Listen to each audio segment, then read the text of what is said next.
Car talk, real talk. What up, YouTube? This is Matt Rockefeller. I hope y'all having a great day wherever y'all are at. I'm on a lunch break right now, and I wanted to come talk to y'all. How y'all boys doing, man? Let me know down below how y'all are doing, how you're grinding. But I want to make a video giving some value. 5 traits that you pick up when you're on your glow up journey. Right now, this is just subjective for me. This is what I've noticed through like the past year of like me just actively trying to get my stuff together. Hopefully this benefits you in some way, right? Let's hop right into the video. Number 5, you start saving money. Simple, you know, too much money never hurt, but too little money never helped, right? Like, you will never regret saving money, period, boys. Like, dude, like, I don't feel the need to like spend money on like frivolous shit anymore, man. I don't feel the need to do that. I don't feel the need to go out and buy the best clothes to like impress people. And this is like growth, dog, because I love looking good. I love fashion, right? And I think what happens is people recognize that, hey, like your financial literacy or your financial backbone is literally going to be like the blood of like anything you try to do. So you having money saved is stacking your deck in such a great favor that you're gonna be able to play with a great advantage in the game of life, right? Like, it's the first step to, you know, owning your keys to destiny, right? Like, I only eat out twice a week. I pack my lunch literally 4 times a week. I'm not going out on the weekends, you know, dropping money, you know, getting drinks, hanging out with friends and stuff like that. I am, but I'm just not spending money with that. And it's those little things, right? You know, because a lot of people hate their jobs during the weekday and they suppress so much shit. Then once it gets to the weekends, they release. So what do? They go to bars, they go to drinks, and they'll just splurge because they're happy and they're using ways to cope. You know, just number 5 is just, I'm really just finding ways to save my money.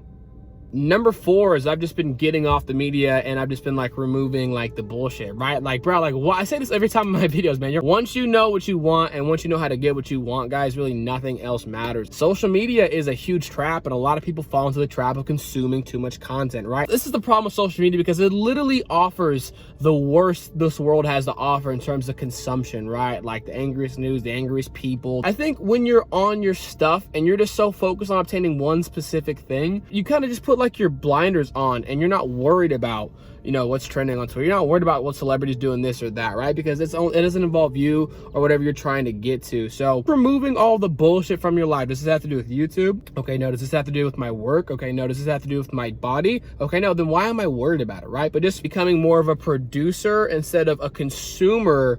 That little change in mindsets is a big one there. But number 4 is, you know, removing the bullshit and you're getting off the social media. Number 3, you have a small circle. This is a tough one, but you realize that, hey, if everyone can get your time, then your time is not valuable, right? And this is a tough one for me, guys. Growing up, I was a single child, single parent household. Like, I literally had to make my friends my family. I would give people like the utmost benefits, but you have to have everyone around you on the same wavelength because you're subject to influence, right? See, high value people, their time is wanted by a lot of people because they're high value, right? But the mere act of raising your value means you're gonna have less time and energy than most people, right? Like, high value people are busy on their goals. They're not just, you know, shooting the breeze, interested in what the masters are doing 24/7. These people are very caring people, but what they realize is that my time is valuable. That means that only certain select few people can get it. The people who I have in my life, I have 5 people who I've written down in my journal who I would die for. You know, these 5 people, they get the time, then they get the effort. Whenever I need them, I'll be there for them. But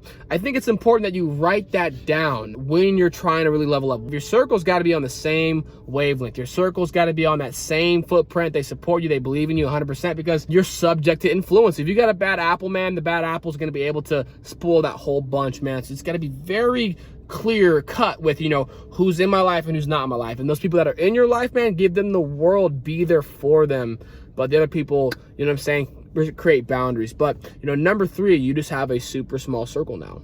Number 2, it's just focus. Like, the focus is really a big thing, man. When you just like tunnel vision on one thing, you just like infinitely get better focus. And I think what comes with better focus is you just start working harder and you stop complaining so much, right? Like you start to realize, like, damn, bro, like, either I'm gonna get it done or I'm not. Nobody cares about your excuses or nobody cares about why you can't get it done. It's, can you get it done or not? And when you just remove all the bullshit, bro, put those blinders on, your focus is just intently about it, right? Like, every day, like, I've written my goals down. I've just been able to just like, my brain is always thinking, my subconscious is always thinking about goals 24/7. How can I achieve it? How can I get it? And it's always looking and creating, you know, ideal scenarios for me to achieve that, right? And, you know, I just work harder, bro. Like, I was a slacker, dude. I'm a fucking slacker until I started doing YouTube, man. I was so terrible with my time management, but now it's like, dude, there's never enough time to do everything, but there's always enough time to do the most important things, right? And if it's not YouTube, gym, or my work, I am done. I'm not doing it. And, you know, I'm really strategic and blocked off with my time and how I use it now, right? And before, it was never like that. It was never like that before.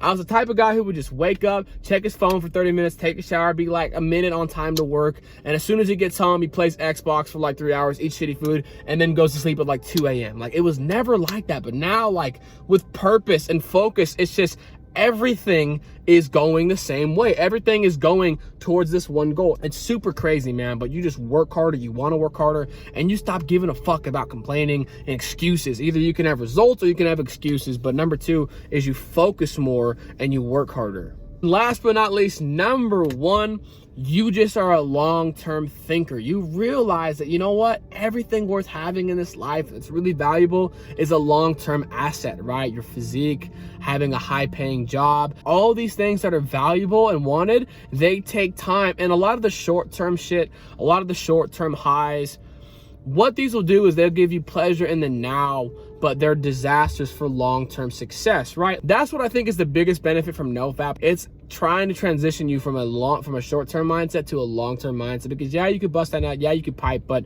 then you'll feel guilty, then you'll feel upset. If you relapse, you feel like shit because you gave in to that feeling now. And that's the problem with short-term thinking is when you're in a short-term mindset, guys, the only thing you're thinking about is how can I get this certain feeling that I want? How can I fuck this girl? How can I bust this nut? How can I eat this food? So that can be whether, you know, but that's you splurging money for stuff. That's you know, buying a lot of junk food because you want to feel a certain feeling. When you only take into account that feeling you want to get, you can become really lopsided, man. You can just fail, and you can just fail to see certain things. So it's important that you keep a long-term mindset, because, you know, when you think like, when I'm thinking like 27 or 28, where the fuck am I going to be? You know what that forces me to do? That forces you to just make the most sensible decisions, the most logical decisions. And this makes sense because, like, damn, bro. Looking back now, I would quit my jobs because I was so upset. Back in the time, I would quit my jobs. I'm like, oh, fuck this job. I'm done with it. And it felt good now. Like, oh, it feels good now. But, like, it would screw me later on those following months because I had no money. I ran out of resources, man. So when you take the most sensible, the most, you know, logical decision with long-term thinking and long-term thinking success, it allows you to work backwards from your goals because you're working every day to get to where you want to be, that long-term version of yourself. And this allows strategic planning and tactical strategy, right? But number one is you're just a long-term thinker and you play the long game now. Everything makes sense to you. All right, guys, so hey, that's gonna do it for me today, man. Wherever y'all are at right now, hope you stay grind, hope you stay focused, hope you stay ready. If you like this style of content, don't forget to like, comment, subscribe. Also, let me know if down below if you have any recommendations or any, you know, tricks that you've picked up yourselves. I'm out of here. Deuces.